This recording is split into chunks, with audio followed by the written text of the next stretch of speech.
Deputy Chairman sir, I am thanking you as you have given me opportunity.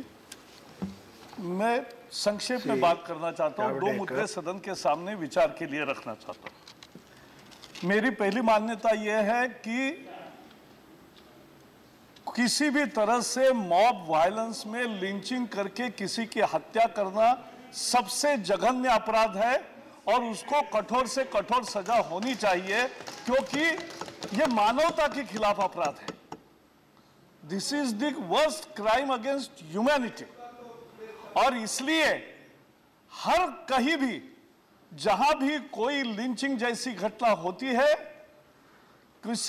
हर एक की बहुत कड़ी शब्दों में केवल निंदा ही नहीं करनी चाहिए, यह हमारे देश में नहीं होना चाहिए। यही प्रेरणा हर ऐसे घृणित इंसिडेंट से हमें लेकर काम करना आगे चाहिए। लेकिन इसके साथ साथ सिलेक्टिव एमनेशिया के भी हम शिकार नहीं होना चाहिए, क्योंकि इतिहास है। 1984 में सर इसी दिल्ली में संसद के परिसर में घरों घरों में आग लगाकर सिखों को जिंदा जलाया गया, वो भी अपराध ही भयंकर था। टायर लाद के उनको जलाया गया, वो अपराध था। जगह जगह जाके उनको लिंचिंग यानी पत्थर से मारा। 3000 सिखों से ज्यादा सिखों का कत्लेआम किया, लिंचिंग किया। यह भारतवर्ष का सबसे घृणित लिंचिंग कांड है। आ रहा हूं ना, 5 मिनट ले रहा हूं। 5 मिनट की आपकी सहनशीलता है। मैं आ रहा हूं ना, मैं आ रहा हूं, आज तक भी आ रहा हूं, लेकिन सुनना तो पड़ेगा भाई, लोकतंत्र है। दूसरा, सर गोधरा में अयोध्या से वापस आ रहे राम भक्तों पर पूरा हजारों के मॉब ने वहां केरोसिन डाल के और पूरा जला के 42 लोगों को, पैसेंजर्स को मार दिया। ये इससे ज्यादा घृणित लिंचिंग कभी नहीं हुआ है, कैसे भूलेंगे। लेकिन आज भी कहीं एक भी लिंचिंग होता है तो वो भी उतना ही घृणित है और उसकी भी हम भर्त्सना करते हैं। मैं बता रहा हूं, 1 मिनट, अरे भाई मैं बता रहा हूं, आज भी कोई भी कहीं इंसिडेंस ऐसा होता है तो उसकी भी हम भर्त्सना करते हैं। लेकिन मेरे में मैं इतिहास को देखता हूं तो मुझे सिलेक्टिव एमनेशिया नहीं होता। जहां भी लिंचिंग हुआ उसकी मैं भर्त्सना करता हूं।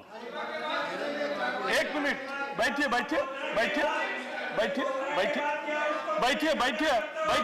ना जरा। 2012 में, 1 मिनट बैठिए, आप बैठिए। अरे भाई बैठ जाइए। लिंचिंग जहां मैंने कहा नहीं, 1 मिनट। 2000 अभी की चर्चा है। 2012 में 16 लिंचिंग की घटना हुई, 16, और 25 लोग लिंचिंग में मारे गए 2012 में।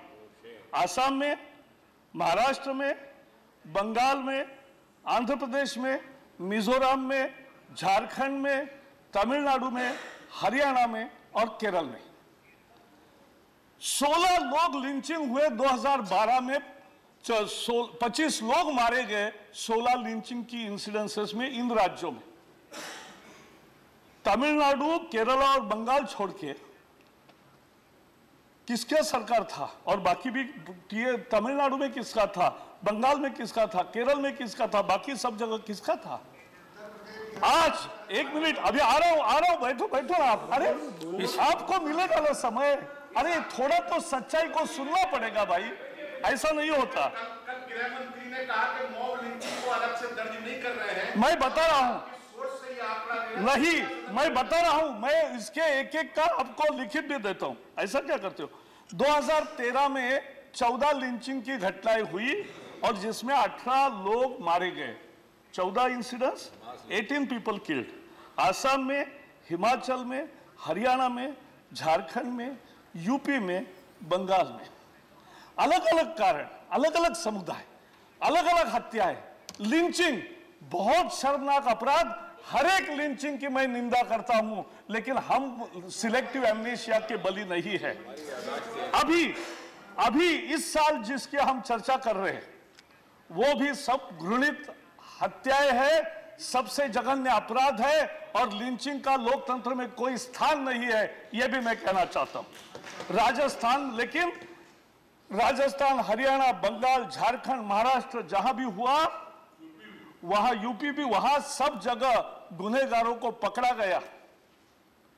मैं आज पूछ रहा हूं, बीच में मत बोलिए, मैं आज पूछ रहा हूं, 2012 और 2013 में जो लिंचिंग की घटनाएं हुई, वहां के उसके गुनहगार कहां है? बहुत थोड़े जेल में है, बाकी बाहर है। और दूसरा, सिखों के लिंचिंग का गुनहगार कहां है? 3000 सिखों के हत्याओं का, कत्लेआम का, लिंचिंग का गुनहगार कहां है? जेलों के पीछे नहीं है, फांसी के फंदे पर नहीं लटके हैं सुखों। और इसलिए बैठे सुनो, ऐसा नहीं, आपको सुनना पड़ेगा भाई, आपको सुनना पड़ेगा। मिस्त्री जी बैठिए, आप मिस्त्री जी, सच्चाई कड़वी हो सकती है, लेकिन सच्चाई आपकी टर्न नहीं, आप बैठ जाइए। एक मिनट, ये रिकॉर्ड में नहीं जाएगा। आप सच्चाई का ऐसा आवाज नहीं दबा सकते, सच्चाई का आवाज केवल जावड़ेकर जी बोल रहे हैं, वो रिकॉर्ड में जाएगा, बाकी के बोलने की इजाजत लोग कोई व्यवधान रिकॉर्ड में नहीं जाए। और दूसरा, और इसलिए व्यवधान ना करें। जो भी अपराध हुए हैं वो दंडनीय है, गुनाह है, वो जघन्य अपराध है, उसको कड़ी सजा होनी चाहिए, ये निश्चित है।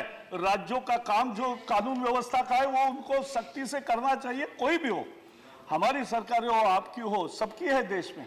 कम्युनिस्टों की 2 सरकारें हैं, तृणमूल का एक सरकार है, बीजेडी का एक सरकार है, जेडीयू का एक सरकार है, AIADMK का सरकार है, कांग्रेस की 6 सरकारें हैं, तो सबकी सरकारें हैं लोकतंत्र में, एनडीए की इतनी बाकी सरकारें हैं, तो ये सबका काम है। और इसलिए एक राय से इस सदन को कहना चाहिए कि इस देश को लिंचिंग जैसा अपराध हम देश में कभी सहन नहीं करेंगे, होने नहीं देंगे। लेकिन भारत को बदनाम करने के एजेंडे पर मत चलिए, भारत को बदनाम करने के एजेंडे पर मत चलिए, ये करना जरूरी है। अरे ऐसा ही विवाद, मैं और एक याद दिलाना चाहता हूं, ऐसा ही विवाद, ऐसा ही विवाद आपने चर्च के अटैक के निमित्त से किया था। बाद में सच्चाई सामने आई कि चर्च के अटैक में कोई दूसरे लोग और मजहब का मुद्दा नहीं था, उसी समुदाय के लोगों का जो आपस में हुआ था, उसके सब सच्चाई बाहर आई, तब सब लोग चुप हो गए। मेरा सदन को इतना ही अपील है कि जघन्य अपराध को जघन्य अपराध कहना चाहिए, एकजुट होकर उसके खिलाफ लड़ना चाहिए, लेकिन सिलेक्टिव अमनेशिया के शिकार होकर और केवल एक पॉलिटिकल कोने से और पॉलिटिकल दृष्टिकोण से इस विषय पर बहस नहीं होनी चाहिए और भारत को बदनाम नहीं करना चाहिए, यही मेरा अपील है। बहुत बहुत श्री KTS तुलसी, श्री KTS तुलसी। सर नहीं, जब मंत्री जी कह रहे हैं और इस एक्ट को कंडेम कर रहे हैं, उसके बाद लेकिन नहीं आना चाहिए, उसके बाद लेकिन शब्द नहीं आना चाहिए। आप कंडेम करिए मंत्री जी, वी अप्रिशिएट, बट डोंट बोलने का तरीका है, आप अलग से समझा दीजिए। लेकिन का मतलब क्या हुआ? लेकिन means you are not agreeing. Tulsi, KTS Tulsi please. आप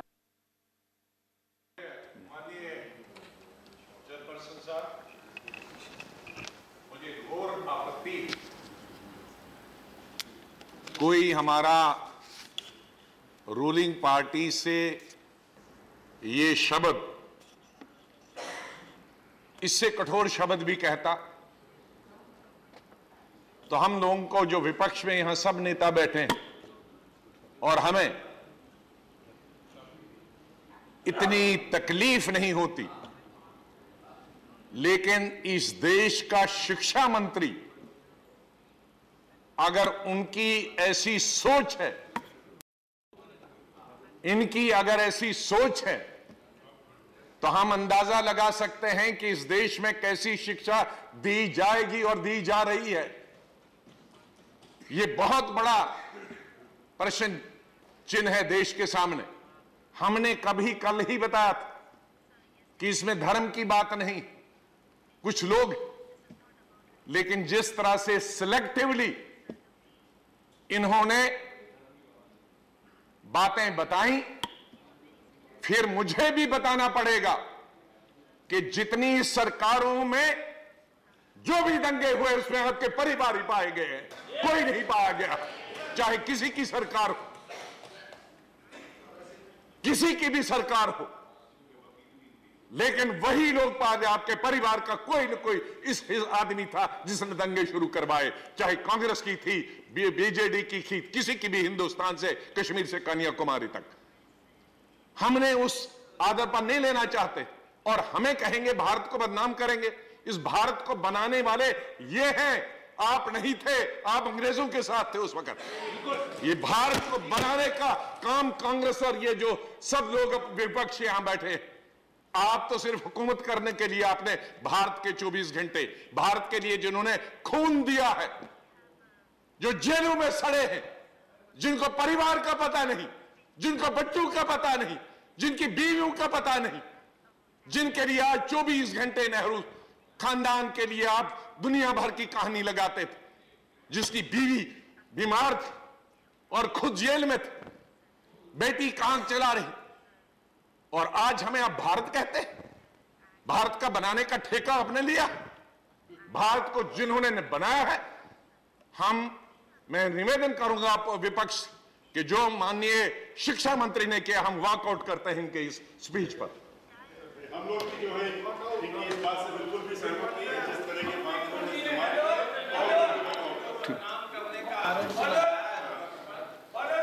गंभीर है और हम भी बहिष्कार। केटीएस तुलसी,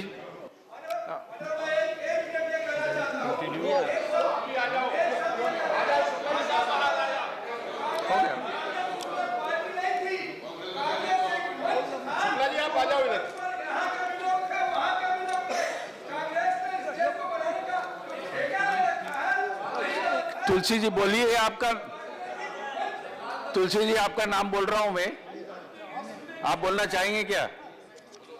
बोलिए।